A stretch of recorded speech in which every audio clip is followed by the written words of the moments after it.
are in listen-only mode.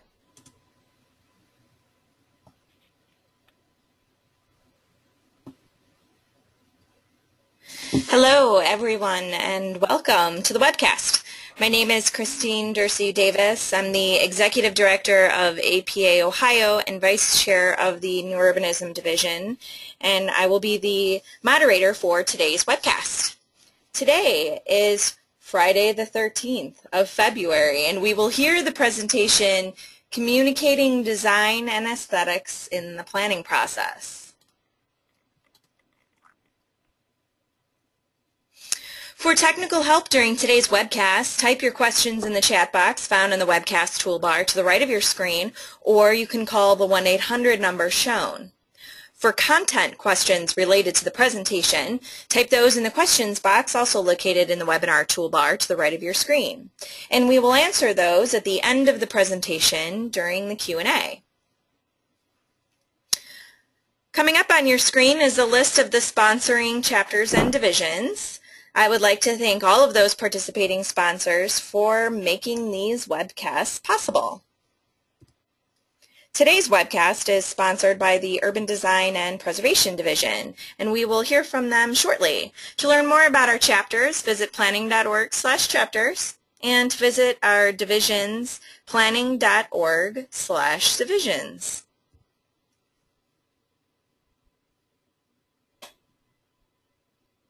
On your screen is a list of our upcoming webcasts. To register for these webcasts, visit utah-apa.org/webcasts.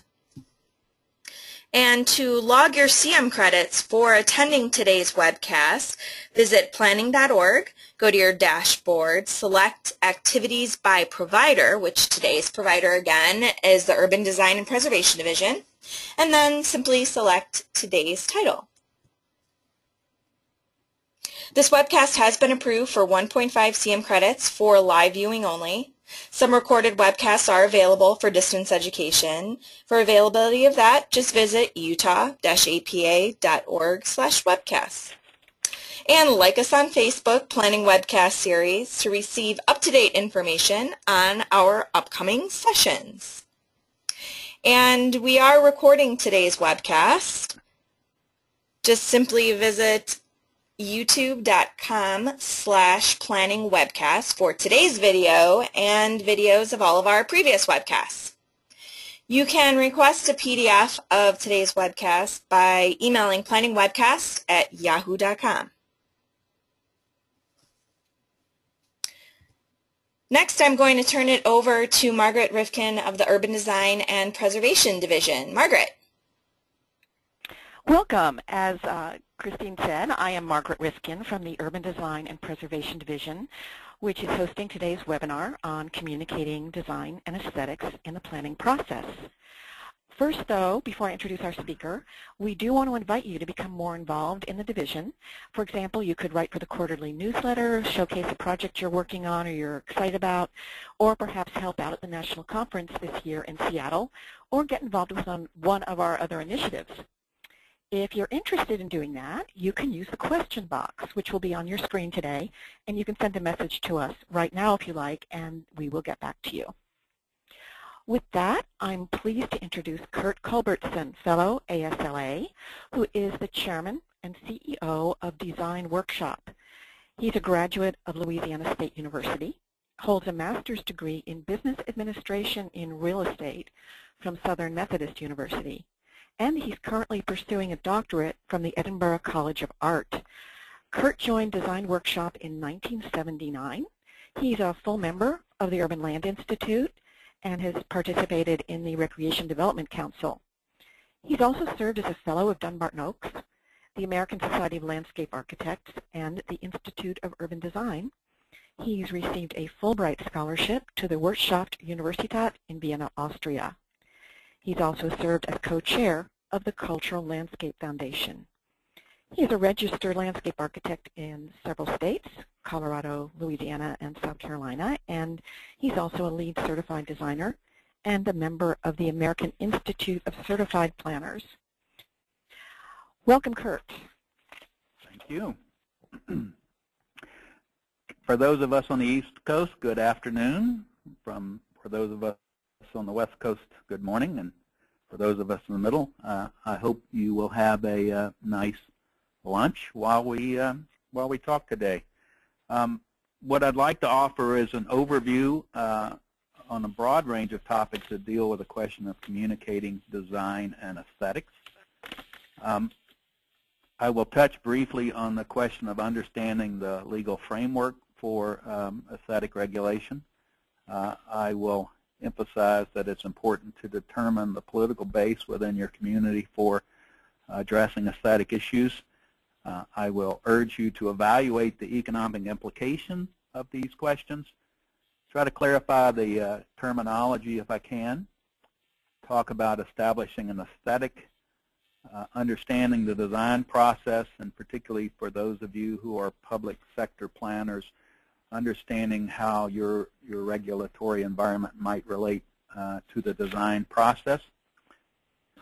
Talk about defining the intent of illustration, assess the impact of varying media, talk about whether aesthetics are a question of regulation or proactive planning, and then for those of you who are highly interested in technology, talk a bit about what I believe the future may hold.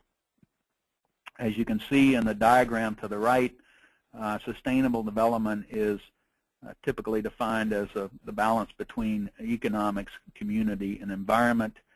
Increasingly, many also look to questions of art and aesthetics in trying to create successful holistic projects and certainly wonderful communities.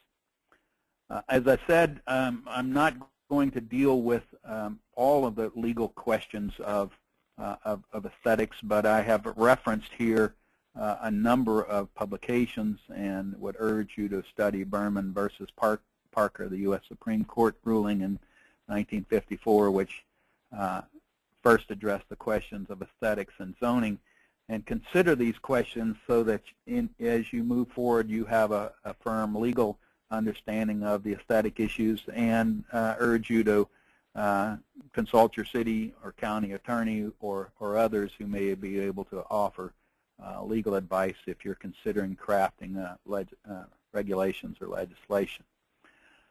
It's also important to remember that there are a broad range of opinions on questions of sustainability and aesthetics, and I would urge you not to assume that although questions of aesthetics are oftentimes very important to planners and designers, they may not be as closely held by the broader community. So understanding to what degree your community has a willingness to consider aesthetic issues and a desire to regulate them or not, I think is an important point of departure as well. And then third, I would urge you to evaluate the economic implications of considering aesthetics. In my experience, almost 40 years in the profession, having worked across most of the United States and about 40 foreign countries, communities all define themselves differently and on an individual basis. You may find development, as you know, on a very organic basis in a community such as Houston, where there's not a great deal of regulation.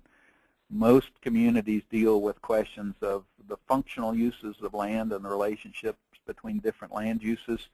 A few communities, like my town of Aspen, Colorado, or Seaside or Nantucket, may deal with both questions of functionality and aesthetics. And there's clearly a relationship between regulation and the time and cost to you as a planner and to the community as a whole, and understanding those costs are an important, I think, consideration in determining where you want to come down on this question, and also what kind of expectations you may have about the ways in which design and aesthetics are communicated in the planning process. I would also urge you to consider the economic implications, understanding that you have an obligation to plan for the whole community. In my experience, those who are advocates for questions of environmental justice will oftentimes oppose questions that deal with sustainability if they feel that they have the potential to add to the cost of affordable housing, and the same may also be true with aesthetic considerations as well. But that doesn't mean, as you can see from this example in Albuquerque, that affordable housing cannot also be beautiful. So to be clear about defining terms, when we think about aesthetics, aesthetics are concerned with beauty and the appreciation of beauty by one definition, and it also speaks to the principles and underlying guiding work of a particular artist or an artistic movement. And so when we think of a community like Santa Fe, which is many of their planning regulations and actions deal with the aesthetics of that historic community, there's a clear aesthetic that has been established for Santa Fe, as there are in a number of other communities around the country and the world. So another way to consider that definition. Many would argue that beauty is in the eye of the beholder, whether it's a classic painter or William de Kooning that you see on the right, and there is certainly an argument for that. But in my experience and my understanding of the case law, if there is a rigorous process to the greatest extent possible, the identification of set of an objective standards to define aesthetics, or more at least a rational methodology to arrive at regulation, those cases have been held up in court and been supported by the law. It's also been my experience that beauty is culturally determined. If you've had a chance to go to Shanghai or go, as you see in the photo on the left, to Dubai and seen the wild assortment of towers and all of their different forms and shapes and colors, that is certainly a culturally derived aesthetic in those communities that are pretty unique in the world. At the same time, in New Mexico, Santa Fe that you see on the right, understanding that the aesthetics of that community are really based on Pueblo architectural forms, on the colonial patterns of Spanish settlers and so forth, and there's a cultural tradition that drives the aesthetics of that community as well. So wherever you may be, as you call and participate in the webinar, I'd urge you to reflect upon what your community may consider to be culturally appropriate as well. Much of the early work in aesthetics and visual resource assessment grew out of the work of the United States Forest Service and the Bureau of Land Management in the late 1960s, early 1970s. An example here from the Bow Valley in Alberta, Canada, that took both public and private lands and applied methodologies derived from Forest Service and BLM work to development planning for this many mile-long corridor. And it begins with a process of mapping landscape character districts, understanding what the public perceives to be the foreground, the middle ground, the background view, and identifying public values to understand what portions of the landscape they feel are most capable of accepting change, least capable of accepting change, and adapting private sector land use strategies in such a way that a set of visual quality objectives were established for the entire corridor. So there are methodologies that have been proven for over 40 years that are useful here, but it's also important to remember in this particular example, those of you who may know the works of Carl Steinitz at Harvard and the use of the Delphi method or the modified Delphi method, some of this terminology and some of these methodologies are fraught with political implications, and certainly to the Tea Party movement and others, the use of the modified Delphi method is something of concern. So methodologies are important. But what the Beau Canmore example illustrates is that there are certainly examples to think about aesthetics at a regional scale and to understand how they might be managed or regulated at a regional scale. The most vivid example that I'm aware of is the Tahoe Basin in California and Nevada. There, as part of their comprehensive planning efforts, they have established a set of scenic guidelines, even to the point of identifying, as you see on this map, key viewpoints from the roadway that circles the lake and the roadways that enter into the Tahoe Basin, and key viewpoints even from the water that are critical to consider when evaluating new development proposals. Tahoe Regional Planning Authority's process requires a set of computer simulations of proposed developments from particular viewpoints so that the planning staff and the public can evaluate the implications of new development proposals on that very precious landscape. So aesthetics may not simply relate to a single building or a single structure within an urban context, but can also be considered at the broadest regional scale.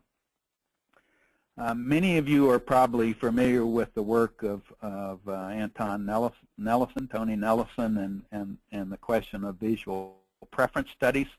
Another methodology that has also been proven to withstand legal tests and is very rooted in a public process-driven methodology. This is an example from a park plan in Lafayette, Louisiana, where in trying to gauge the public's interest in a range of architectural styles and forms, the public was given a series of images to evaluate, and using keypad polling and other techniques, they were asked to choose between a series of architectural styles. Now, there certainly are those who would level criticisms of visual preference studies, arguing that simulations or photographs may vary based upon the angle they were taken from, or the time of day, or the lighting, or simply the bias, even unrecognized bias of the surveyor. But generally, when following a rigorous methodology, those have proven to be valid. This particular example that you see here often also points out some of the other challenges in such methodologies. You'll notice in this example that the traditional Acadian-style architecture of South Louisiana was by far the preferred option, but this keypad polling comes from public meetings with people sitting in chairs in a room when the same questions were posted online, and the number of responses were 4 times greater than those in the public meeting. The results began to switch to something more contemporary, perhaps reflecting the more youthful audience and a more technology-savvy audience that chose to participate online rather than in public meetings. So you can be aware of those limitations. Another question to consider, and one of the criticisms raised by aesthetic judgments, is that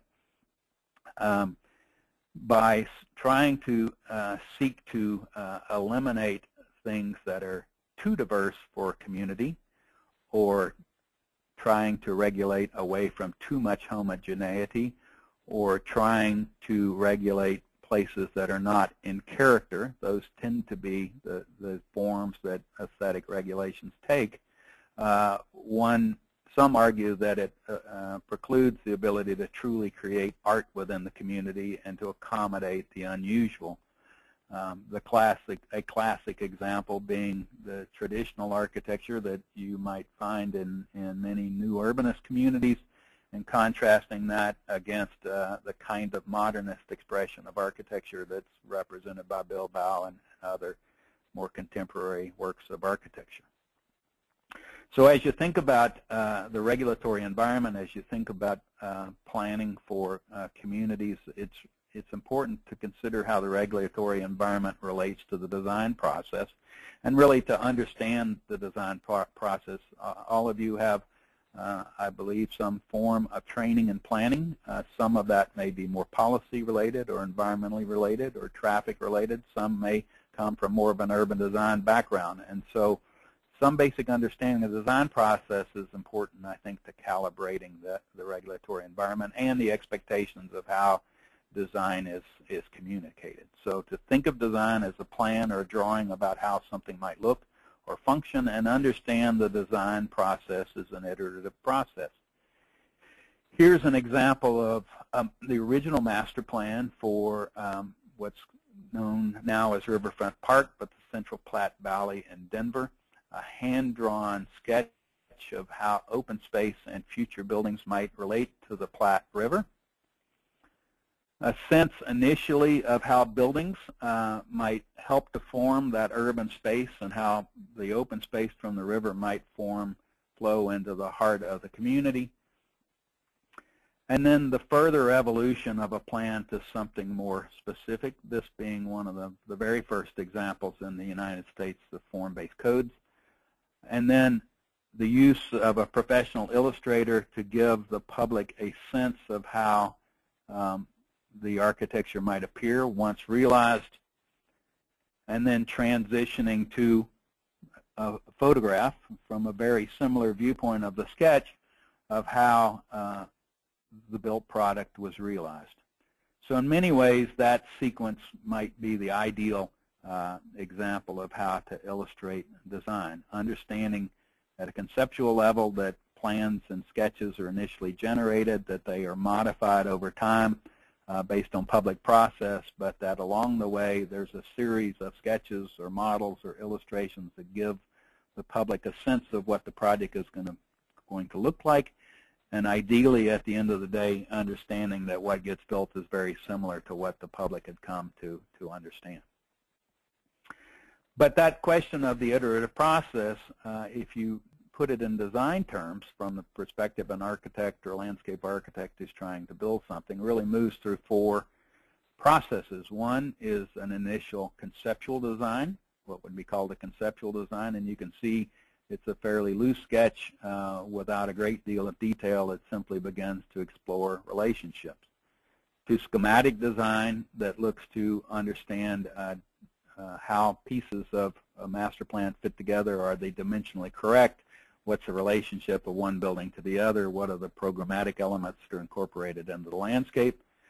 To design development that begins to give more detail to the plan, begins to show dimensions and materials and so forth. And finally, to construction documents, the final set of legal documents that the contractor will use to build the project. And oftentimes, in my experience, regulations may ask for something akin to design development drawings or construction documents when the proponent, the homeowner, or the developer has no idea how the public is going to receive the project or whether the city council or county commissioners will find a project acceptable. And so the regulatory environment ends up being out of phase with the traditional design process, and that creates room for a lot of conflict, and probably something each of you have experienced on one side or the other of the table. It's important to remember that for the homeowner or the developer, the cost of communicating design and communicating aesthetics varies with time. Conceptual design, the first example, is probably 5% of the total fee. Schematic design, 15%. Design development, 40%. Construction documents, 30%. And moving into construction and administration time on site, 10% of the fee that a developer might pay to its design team. Oftentimes, land use approval may come at the end of conceptual. Many times it's schematic. In some communities, as far as design development. And as you can see, the cost of that effort goes up dramatically over time. Building permit typically comes with the completion of construction documents. If you put that in dollar terms, for assuming a 10% design fee and $1 million of construction, you can imagine how those fees start to match up. There are some communities that a developer can get all the way through to design development and still have their approvals overturned, and it puts them in the position of starting over at the first step of conceptual design before they enter back into the project. So being certain that design intent is clearly communicated becomes a pretty key question for the public and for those of you who are involved in evaluating this proposal. So how do you communicate design intent? What kinds of illustrations, what kind of pictures are utilized, and what are the pros and cons of those different kinds of illustrations, and what works and what doesn't work? Illustrations can be used to investigate, as you saw in the Central Platte Valley example. They are simply design explorations that help the designer and the developer and the community understand what a project might be like. A sketch like this from someone who's quite facile may be $1,000 or $2,000, or they can be used to communicate, as you see with the professional illustrator. A single sketch might be $3,000 to $5,000 or more. They may be used to persuade, and as many of you have probably experienced, as I would say, the sexier graphics, the more likely it is to be persuasive. And so a single illustration like you see in the lower left, maybe $5,000 to $8,000. But you've also probably experienced circumstances where an illustration has been used to deceive, that the viewpoint from which an illustration is drawn, a good bird's eye view, is a great way for an illustrator to make buildings look shorter than they really are, or choosing the best side of a building. There are a range of techniques. And so communicating to applicants what you expect these illustrations to accomplish is pretty critical to the communication to a process. And it's important to ensure accuracy. An example from the Little Nell Hotel in Aspen, a series of presentations that were used to illustrate to the public that the drawings they saw were accurate. A site photo from a known angle, a viewpoint that was surveyed in this case, pre-GPS, but surveyed on the ground. A computer model of the proposed development built from that same angle. A sketch then produced utilizing the computer model so that one knew that the sketch was dimensionally accurate, and then the finished product, understanding from one step to the other how the image was constructed, where the viewpoint was taken from, understanding what photo lens was used and aperture in the photographs that were taken, and then understanding the scale of all drawings. So helping the proponent to know that if they're going to come forward with illustrations, what's expected in terms of the level of accuracy they will provide. And then graphics themselves. What is the nature of the media, and how does that enter into the question? Are they drawings? Are they engravings? Are they lettered? Or are they computer graphics? A sketch, as you see in the upper left-hand corner by my good friend Jim Richards, is a fairly quick exercise, something that he can draw while drinking a cup of coffee in Piazza San Marco. The drawing that may be presented to you, as you see in the upper right hand, may be a pastel drawing and simply a study. So understanding what the purpose and the stage of the design process is for the graphic that you are being presented to is important. An illustration, Robert McElhargy's great sketch of Kananaskis Village in Calgary, or the new towers in Kuala Lumpur, the computer simulation. So when you ask for illustrations, it is clear from your regulations what kind of illustration you expect and why. And the same question applies to models.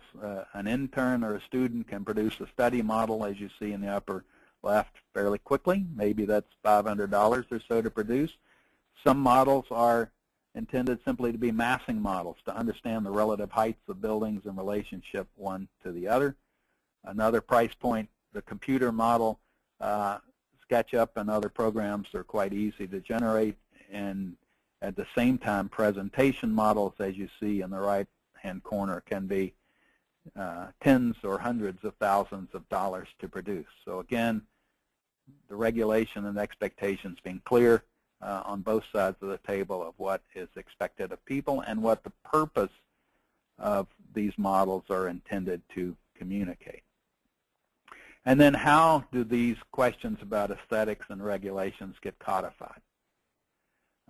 Many land use plans deal only in two dimensions. They may simply identify large areas of land use by blocks of color, or they may speak to questions or nodes or centers in the overall roadway network, as you see in the middle, or they may become even more refined and speak to the grain of development, the street grid that's anticipated. So the expectations of what is regulated or anticipated is clear.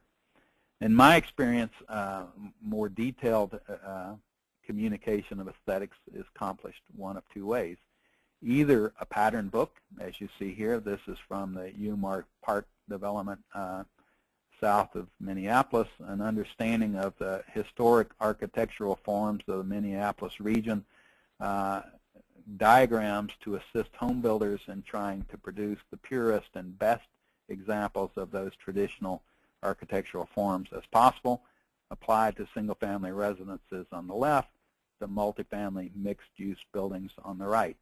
Pattern books are oftentimes enabled by covenant or by homeowners association documents and provide a framework for the private developer, if you will, to self-regulate the activities of secondary developers. It need not apply only to architecture, but can relate to landscape as well, borrowing on regional landscape character, the historic farms and parks and rural landscapes, and evolving those graphics into the pattern book, so that rather than trying to understand an 8.5 by 11 or 8.5 by 14 written text, graphics become a critical way for people to understand what's expected from a design and built environment point of view.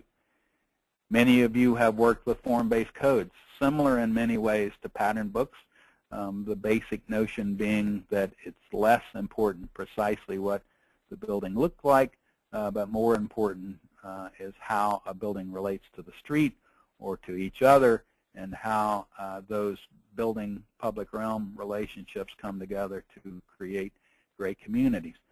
Many communities try to combine both of those techniques, the form-based code, the design guidelines represented in the pattern book, which can lead to some fairly complicated processes of regulation. So what then does the future hold? You may have heard a great deal about parametric design, the idea that design and the merging of computer technologies will allow planning to become more and more three-dimensional, more and more real-time and interactive, and that the three-dimensional relationships of the city form is what we're really all hoping to achieve. This is an example from downtown Leawood, Kansas, the land use plan, the kinds of heights and bulk requirements that were provided under existing zoning. Leawood has proven over time to be a pretty contentious development environment. As you can see from this land use plan, the downtown core is surrounded by existing single-family subdivisions, and the inability to understand what new development program proposals might look like became a particularly troublesome question for the adjacent neighborhood associations. So first, understanding in section and by analog, you can see by the circles with photographs using analogs of comparable architecture from around the Kansas City region, what is the relative scale and character of what those buildings might be.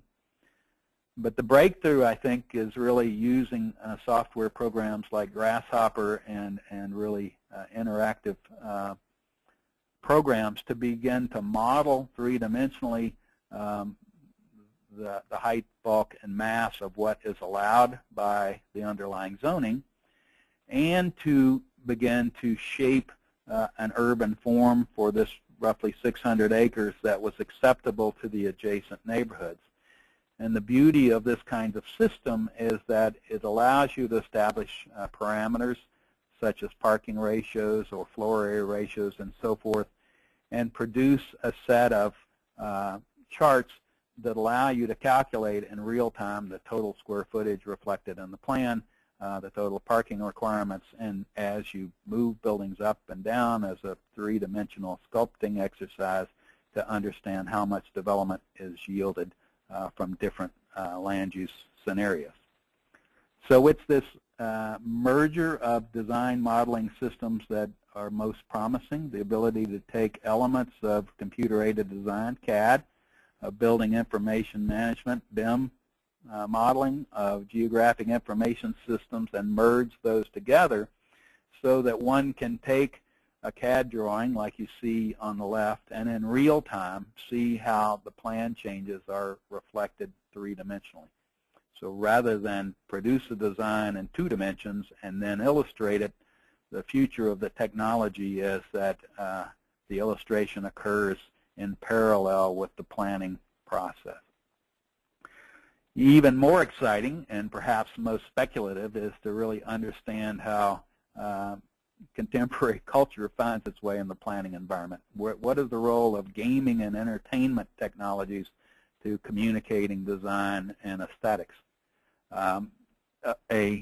A computer game program like Unity that allows 3-dimensional modeling in real time and illustration to allow someone to test and illustrate alternatives in real time, or even Xbox technology to allow the public or to become gamers and to choose from a menu of alternatives and illustrate how a future proposal might appear in the future. And then finally, the question of augmented reality. We certainly have some experience with Google Maps and those types of technologies, but the ability to post development proposals to the internet, pull them up on your iPhone, stand in a geo-reference location and understand what a new development proposal will look like holds some pretty interesting promise as well. So in summary, we've touched on the legal framework for aesthetics, highlighted the need to understand the political base of support for those kinds of regulations, urged you to evaluate the economic implications so that aesthetic regulations don't place a burden on those in need or in search of affordable housing. Talked a bit about the terminology and establishing of an aesthetic. Understand the relationship between the design process and the regulatory process so that conflict is reduced, expense on both sides of the table is reduced because the design process and the regulatory environment are in parallel. And then understanding the intent of the illustrations that you seek, how media can impact it, and then an overview of what the future may hold. And with that, I will open it up for questions. Great, thank you. All right, so everyone, again, just remember to go ahead and throw your questions in the chat box to the right of your screen, and we'll start getting these answered now. So the first question, oh, this is a good one. Let me pull this one up here. I suspect they're all going to be good. Well, I was thinking about this myself, actually. What kind of software is out there to show users proposed plans on their cell phones? Well, that's an interesting question. We have been using, most recently, Lumion, which is a very interactive program that allows you to get to illustration as the plan evolves and develops. I don't know, candidly, that we have pulled it up on a cell phone. We have experimented with using iPads or tablets that would allow you to take a development proposal out to a site, geo-reference your location to a known location, hold up the iPad, and see the development proposal while you're standing on site. So, you know, technologies are there, and there are a range of products that we've been utilizing for that purpose.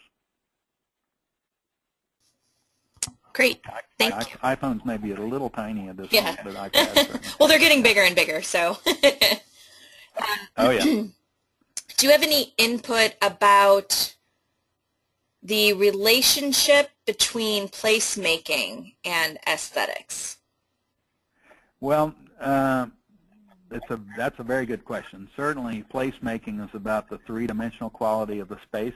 You know, I've had the pleasure of lecturing in a number of design schools, and there are many faculty who feel that hand-drawn illustration and the building a physical model models are a thing of the past because computer technology has become so ubiquitous.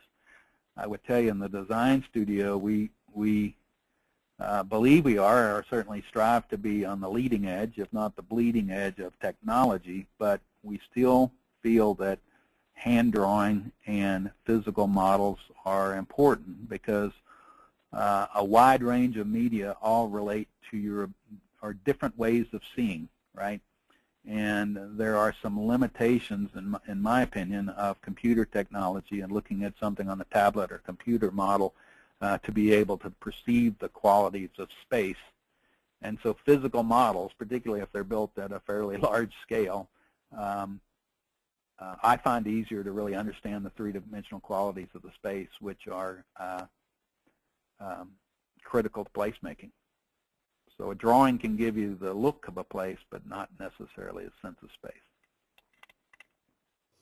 Okay, thank you. Next question. Oh, this is good. How can deceptive illustrations be detected? Well, that's a good question. I've seen a lot of them. You know, I won't quote the example, but there was a project in a community near me where the developer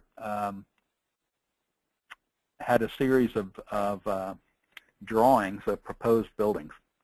Some of the buildings were sort of, we call them in the office, chiclet buildings, very small retail buildings, one-story buildings. The residential buildings were multi-story buildings. They were put together in a printed brochure and distributed through the community. The one-story buildings were drawn at one scale, the multi-family buildings drawn at another scale, and yet there was no labeling of the drawings or communication of what scale they were. So it gave the impression that the taller buildings were much shorter than they really were. So going back to my example from Little Nell, understanding how the graphics were created, understanding specifically where the viewpoint was taken, why that was selected, and perhaps it's useful if there are particular viewpoints within your community to communicate before a proponent generates graphics that may be required, where you would like to see you know, the illustrations produced from is important. Understanding how the drawings were constructed and labeling everything so you understand what scale they were drawn at is pretty important, right? Great. There are a couple questions popping up about 3D printers. One, have you used one? And two, is it going to become a thing that is used for urban design processes anytime in the future? 3D printers are actually quite common to find in major architectural offices now. We are landscape architects and planners. We are using 3D printers, and so they're here. I think they will become ubiquitous. The other thing that is quite fun that we are also experimenting with is 3D scanning. Many of you probably produced or certainly seen Photoshop renderings where you have an entourage of people that can be dropped into drawings.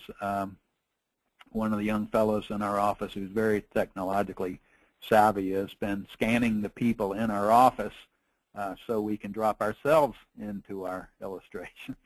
So we're starting to play around not only with 3D printing, but 3D scanning as well. Great. You could drop your mayor into an illustration, for example. Great. Okay, next question. Let's see. What are the resources available to planners to brush up their skills on creating design visualizations? Well, you know, I think there are a wide range of certainly online, you know, YouTube-related classes, things of that sort. There are a number of outsourced locations. I could get someone in detail where, you know, where studio training or other training may be required. I will tell you, because we in our firm, we operate what we call Design U, our own corporate university. It's very difficult with the movement of technology for an individual to really stay up to speed on the techniques and the technology used to create these illustrations unless they're passionately committed to it. So, out of 100 people, we may have 5 who are passionately committed to the technology and constantly pushing the edge and know how to use the technology well, and then the skill set sort of trails off after that. So there are a lot of learning techniques, but there's no substitute for being just a chronic hacker and working at it constantly. But I would think, particularly for someone who may be reviewing proposals, it's important to keep your toe in the water so you understand the movement of the technology and understand what the latest capabilities are, and I hope I try to emphasize, but also to understand the cost of these things. The webinar technology doesn't allow the playing of video, but the question that hasn't come up yet, at least, is what about fly-throughs and the ability to walk through or fly through a landscape? That capability is certainly out there. We did a 3-minute video for a public park in Louisiana, and with a voiceover and so forth, but it's $8,000 a minute to produce a 3-minute video. Now that's a fairly photo rendered video. You could certainly do something in a wireframe or something more simpler technology, but the point being is, just because you know the technology is out there doesn't mean it's necessarily appropriate for the regulatory environment yet, because the cost may be well beyond a rational basis for someone to produce it. Thank you. On the topic of technology, interesting observation, is gaming technology relating to design presentation? And is the gaming technology at all being used in firms today? I'm sure it is. I'm sure there must be someone out there using it. I've not seen it displayed yet. There certainly have been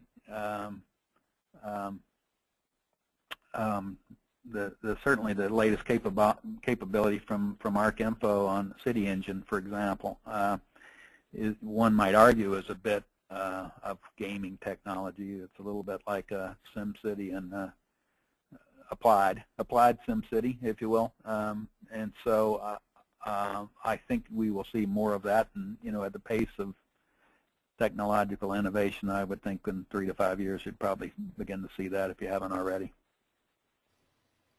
Great, thank you. In terms of getting aerial perspectives, have you or any other firms that you're aware of used drones to work with aerial photos? We have experimented with drones.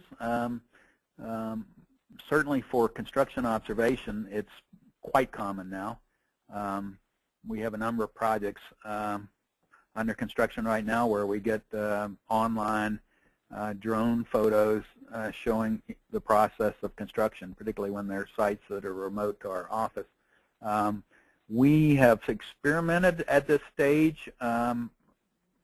Obviously one of the challenges that, I've been at this a while, and particularly when it comes to illustrating the heights of buildings, we've run poles into the air, we have floated hot air balloons, we've done all kinds of things to give people a sense of the height that a building is as they stand in the landscape. Certainly a drone and the ability to know how high a drone was hovering would be one way to illustrate that, but the kinds of challenges will have to be worked through, but I'm sure will be solved in fairly short order, as being able to take a drone image and georeference it so that you can marry it with a computer simulation. I wouldn't be surprised if that technology doesn't already exist in the movie industry. I just haven't seen it migrate yet to design firms. Okay, so let's move away from some of this technology. So Hollywood ends up being on the leading edge. We strive to be on the leading edge. It's a lot cheaper place, Yes. more affordable place. Yeah.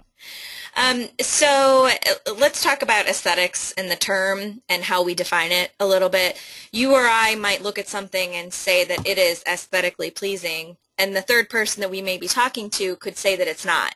So do you have any ideas on how to resolve conflicting perspectives on what is considered aesthetically pleasing? Sure. Well, I go back, and one, I think in that regard, one has to ponder and reflect upon your own beliefs and attitudes about participatory design. We tend to be very strong advocates about participatory design. It requires one to be a little, I don't know if agnostic is the right word, but a little open or open to a wide range of possibilities, with the understanding that each community is going to decide what that community wants to be. And that's why we end up with places like Houston, which is different from San Francisco or Boston, right?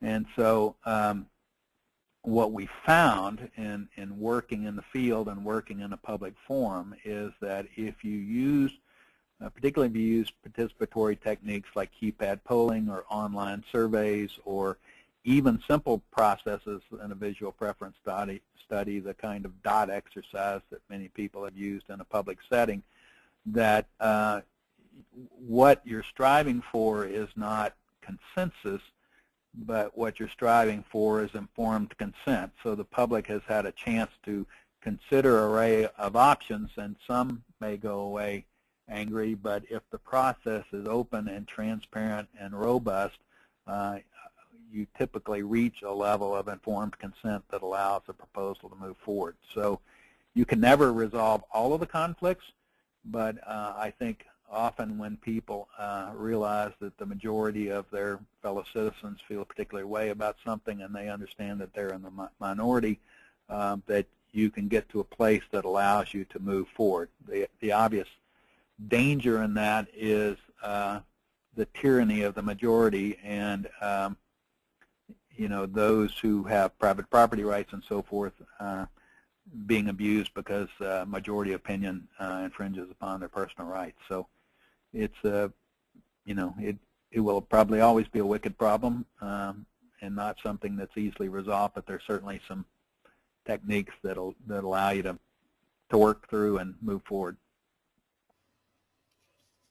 Thank you.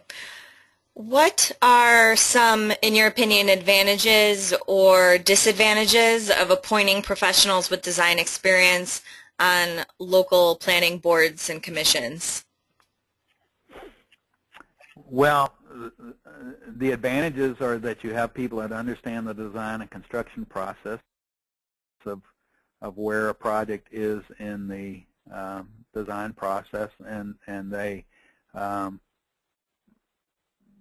if well educated, have a sense of what constitutes generally accepted principles of good design and whether plans are well resolved or not. So there's certainly advantages in that regard. The disadvantage is that, and I was chairman of my planning and zoning commission for a while, so I've felt these urges myself. It's tough for a design professional to just evaluate a proposal in the context of the adopted codes and regulations and resist the temptation to try to redesign someone's project for them. Yeah.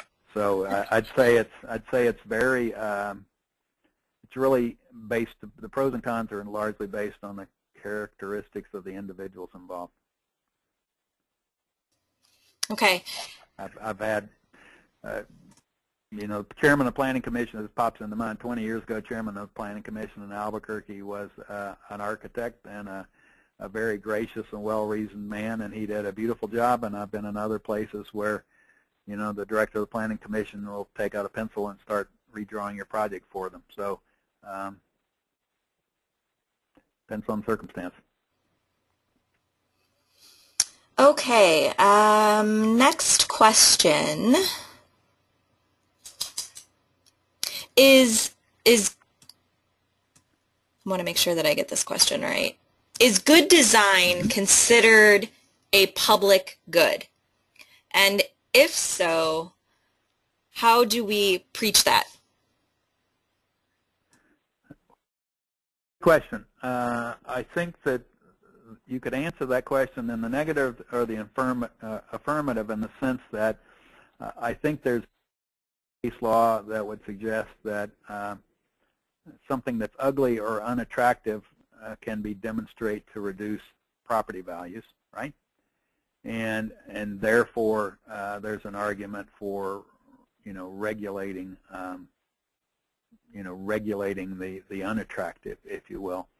On the positive side, I think there's also some and a growing body of empirical data that would suggest certainly a project like Bilbao that's had fairly profound economic impact on that community, and so exceptional design can also have an economic case. So I've found that with questions of sustainability, whether it's green building or other kinds of sustainability questions, if you can monetize the benefits, it's a much easier argument to make. So that's an interesting question of can you put a dollar value on aesthetics, but I think that there's certainly the cases for places like Venice or Rome or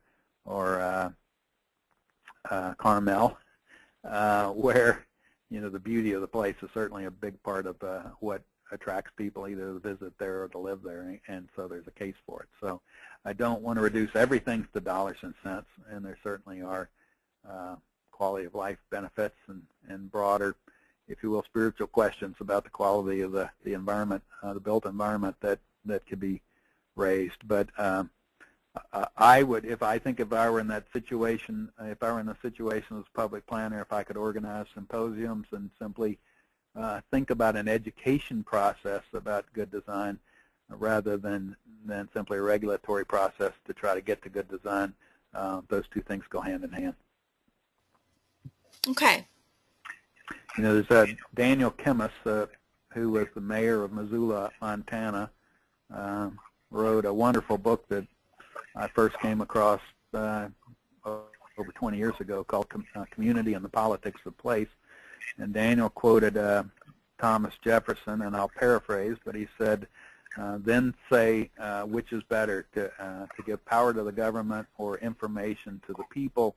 The latter is the one true way to preserve democracy. So Mr. Jefferson would suggest that education is a key element of that process.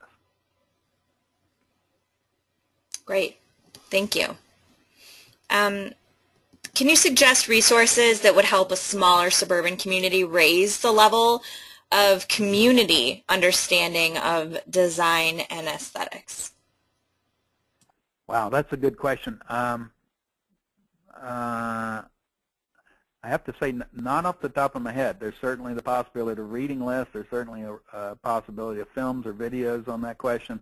It strikes me as an excellent idea for APA to perhaps have webinars or video presentations that people might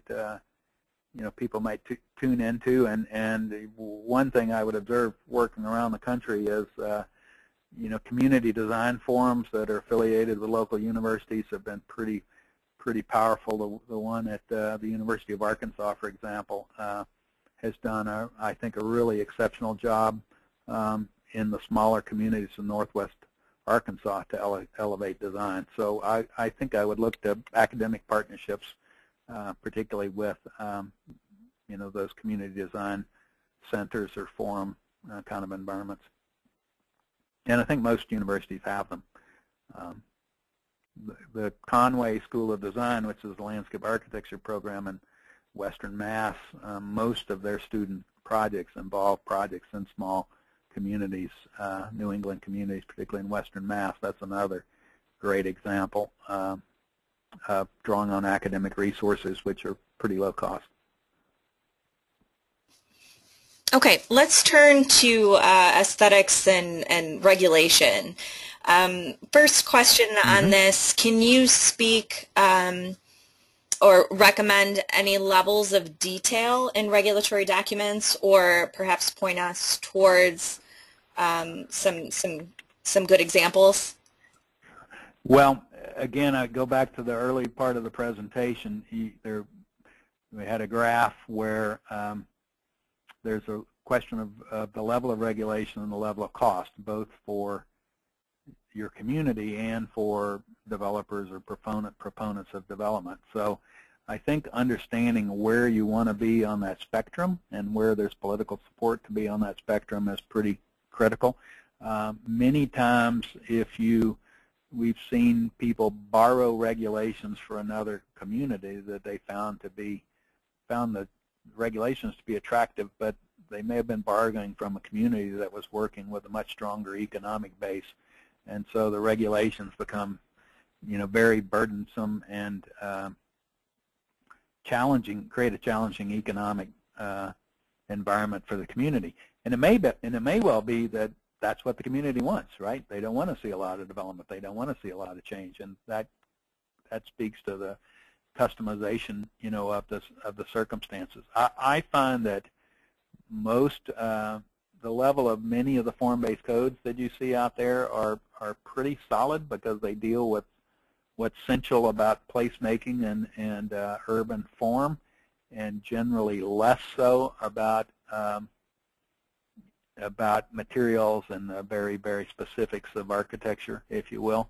The challenge of those is they require planning staff that are trained and fairly sophisticated in being able to interpret those regulations. So whenever we have tried to implement form-based codes, oftentimes they'll fall apart because the staff doesn't understand how they're going to have the resources to implement it. So it's a three-dimensional problem. I think you have to scale the detail to the politics and the economics of your community, the laws of your individual community and state, and focus on the big moves, focus on the big moves, which is really kind of the idea about form-based code. How do buildings relate to the public realm? How do they create space? That's the important stuff, and the details less so. Related, can you speak a little more about how to overcome a political climate where architectural regulation is resisted, but is needed to enable better quality? So the question is, in other words, the need for architectural controls is more about quality than aesthetics, but is still resisted. Right. Well, I sometimes say that planning is a rigorous application of common sense, and that most people have common sense. I'm not going to suggest that everyone has common sense, but most people do, right? And so we've worked in some pretty unregulated, well, we've worked in some totally unregulated environments in the United States. Places like Montana, to my knowledge, still have no county-wide zoning in any county in the state. So, but there's a general instinct toward quality in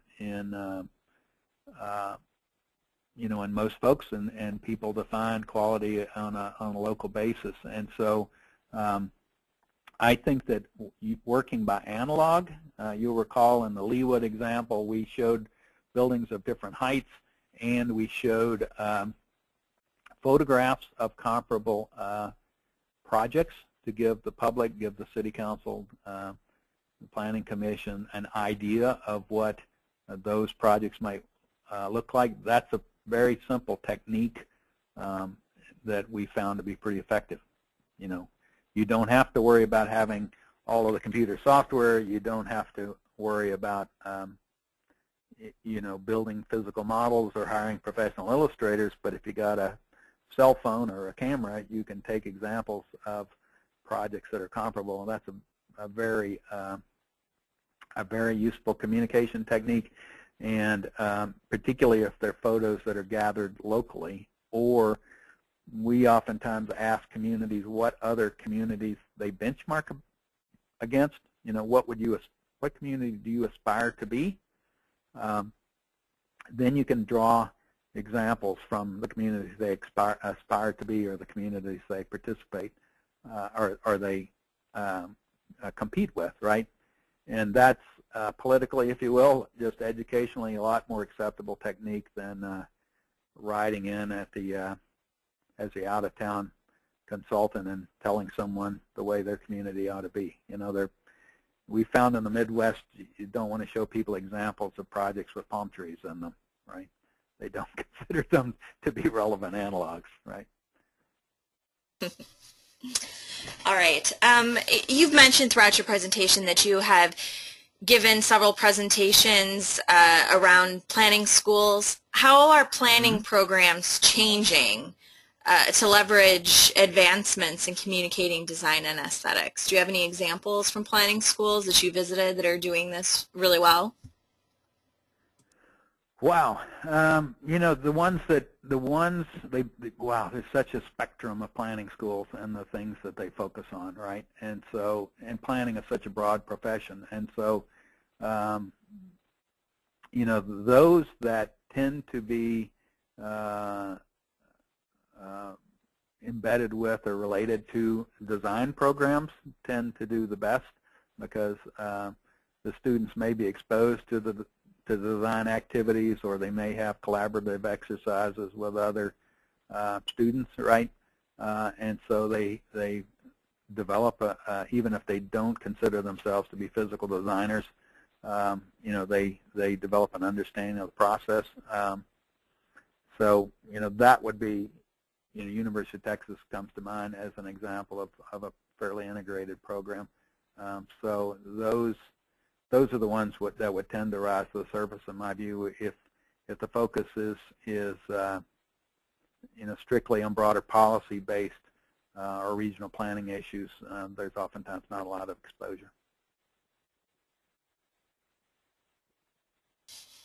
Okay. You know, in the practical world, of consulting, at least from my perspective, we don't draw a lot of boundaries between disciplines, right? And so we tend to seek out landscape architects and urban designers and planners and civil engineers and transportation planners who have the ability to work in a synthetic way across disciplinary boundaries, because that's what creates best environments. So if I were a student, who I don't know who was asking that question, but if I were a student and I was looking for graduate school or an undergraduate school in planning, I would really look for those schools that were teaching collaborative approaches. Great. All right, next question. How can you better convey the aesthetics and importance of historic buildings within a new construction proposal in terms of preserving while still adding new?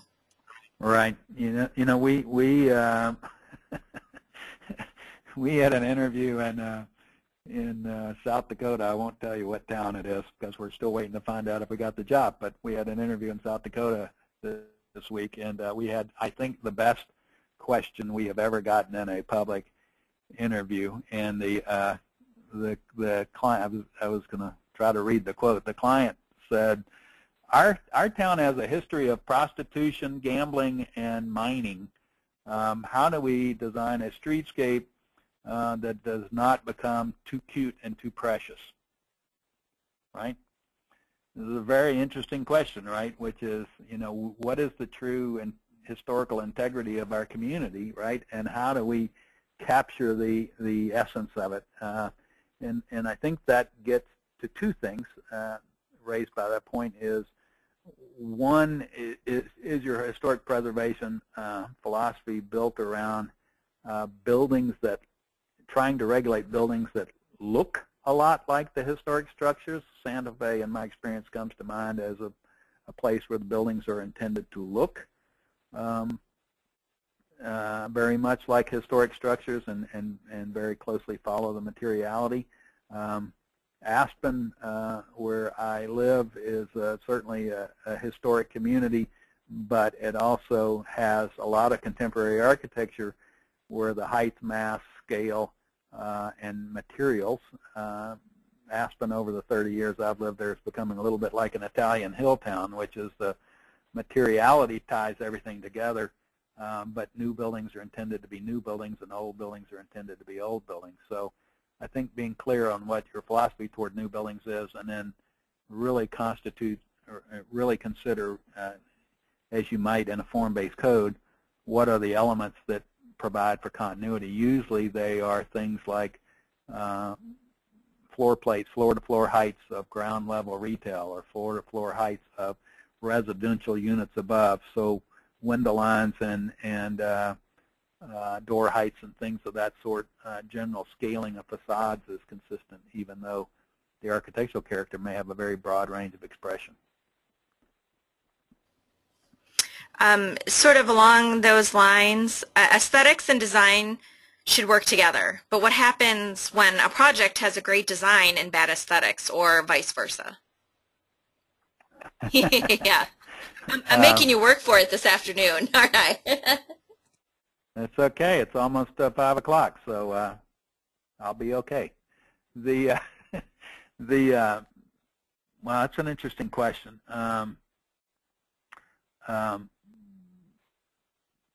You know, there are some designers in my experience that are very good at resolving functional plans, but not necessarily resolving you know, a design according to the classic principles of line, color, form, texture, contrast, proportion, and so forth. And there's some that seem to excel at those skills, and you know, some of the classic stories you hear about Frank Lloyd Wright, the roof leaked, but the building looked beautiful, right?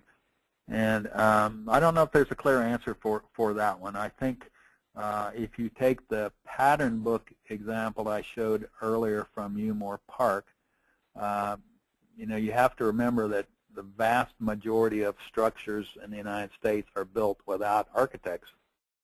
So the pattern book idea is trying to take what we would call production home builders, a home builder that, at least a real estate economy was robust, might be need to build 400 housing units a year in a given market to make their economics work, and they have a whole set of repetitive floor plans, and they simply change colors or flip the plan over and things of that sort. The pattern book idea is intended to have good architects really understand the essence of historic architectural form and teach people the principles of you know, of good Victorian architecture, or good Georgian architecture, or good Low Country architecture in South Carolina, or Acadian architecture in Louisiana, or salt bark architecture in the Northeast, to abstract the best principles of that design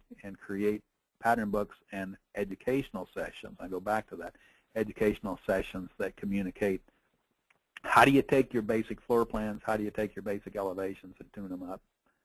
So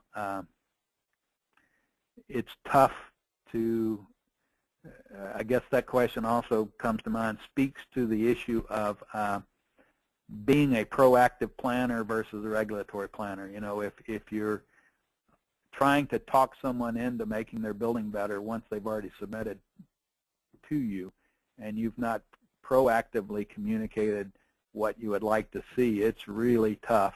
For all of the cost reasons I outlined early on, it's really tough to get somebody to change a design, you know, after it's been produced. There's too much sunk cost, there's too much sunk time, and you're really trying to negotiate from the underside of an 8-ball, if you will, right? So if you can, to the extent that you can proactively define and communicate what your community would like to become, I think you're in a lot better shape. Okay, I think we'll do maybe 3 more questions, and then we'll wrap it up. This next question, and they're all kind of not entirely related. This question: how do you push back, if you do, against the idea that spatial definition, consistent setbacks, and so on are aesthetic considerations and shouldn't interfere with liberty? Some people say that beauty is in the eye of the beholder, so we can't regulate for consistency and visual harmony. Right. Well, it's a slippery slope, right? I mean, to some degree, consistency, regulating for consistency could create a truly monotonous environment. You know, I think of Savannah near me here. There's an enormous continuity of grain and texture that's created by the block dimensions and building heights and you know, a general cultural tradition of architecture that has everything, that holds everything together, even though in the midst of all of that you have one of the great contemporary art schools in the United States. So you're beginning to get, in a very historic setting, some very contemporary expressions. So what makes that place wonderful is the graininess and the vitality of it all. And so I guess my reaction to that question is I would ponder, and that's really the core of the question of a form-based code. What truly is important to regulate here? Is it really consistency, or is it the way that land uses within a building relate to the, you know, to the public realm? I could imagine a range of variability still creating a wonderful place as long as the building-public realm relationships are right, and as long as the, you know, the activities, particularly at the street level, related to the street well. So, you know, perhaps it's the way that question was worded, but I'm reacting more to the questions of consistency, and maybe I'd push back. The consistency may not be the best primary objective.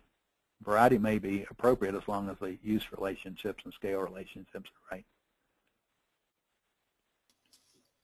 Okay. What has your experience been with decision makers asking to have images removed because they're too specific or added to show a variety of solutions?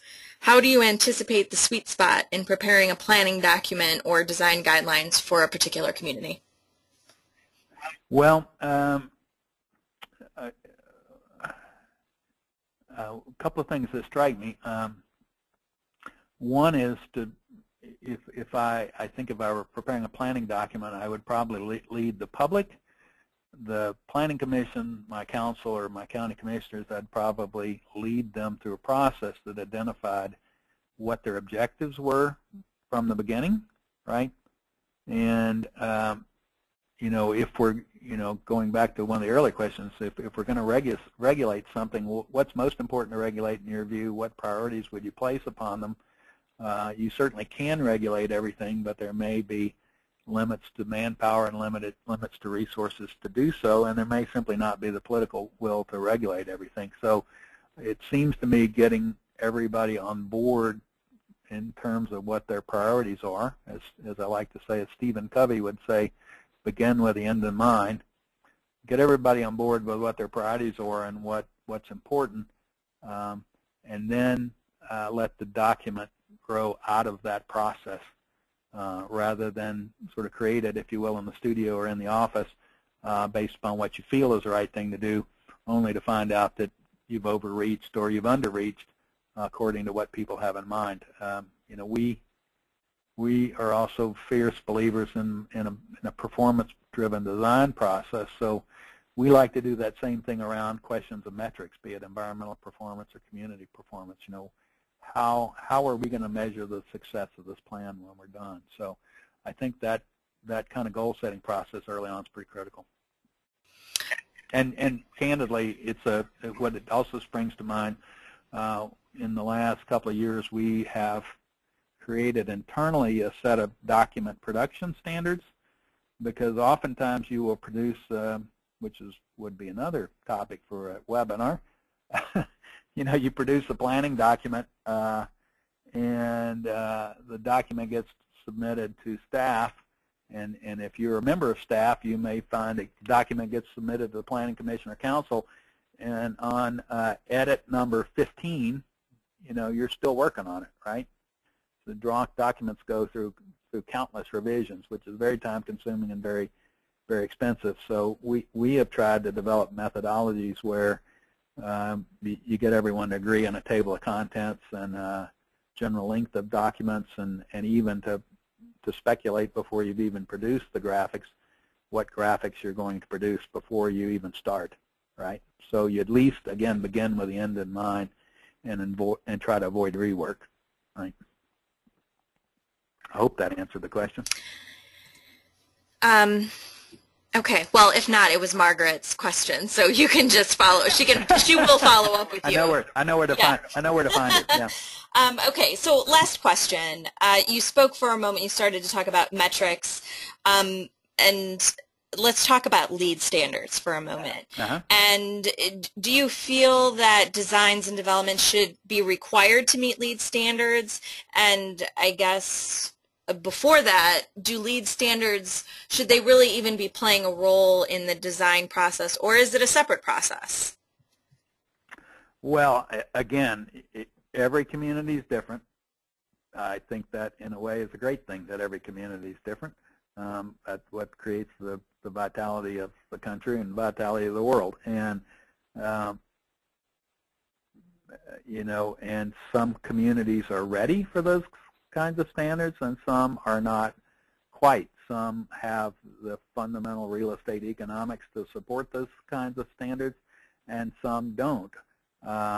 Many communities have gone well beyond LEED in terms of what they require, and I think those designers who work a great deal with LEED standards, I think they have internalized those standards and processes in their work so much that they would consider those to be the minimum standards they would strive for, whether the client asks or the community asks for them or not. You know, I think the firms that are at the leading edge just do that as a natural course of their work. To require those standards in every circumstance without understanding your economics would probably be subject to a lot of blowback, a lot of resistance. And I think that, again, it's a little bit like aesthetic standards. I would decide what was most important to me in terms of sustainability standards, right? Is it stormwater in my particular situation? Is it wildlife habitat? You may not get it all, but you may get the things that are most critical to you. So no, I wouldn't adopt them universally. I think that I personally think there is a place for water conservation, energy conservation standards, and LEED is certainly helped advance that a long way, but it's not the only way to do it. Okay. Well, I think we'll go ahead and wrap up for today. So, Kurt Culbertson, thank you for joining us today. Thank you. This was great. And the Urban Design and Preservation Division and Margaret Rifkin, thank you for hosting this. And it looks like you've come up with a great list of additional webcasts that I assume you're planning on hosting for us. I'm sure Margaret will be in touch with you about those. I have an unlisted number now, Margaret. So. All right. Well, thanks, everyone, for joining us, and we'll see you next time. Have a good weekend. Thank you very much. Have a great weekend. Bye-bye. Bye-bye.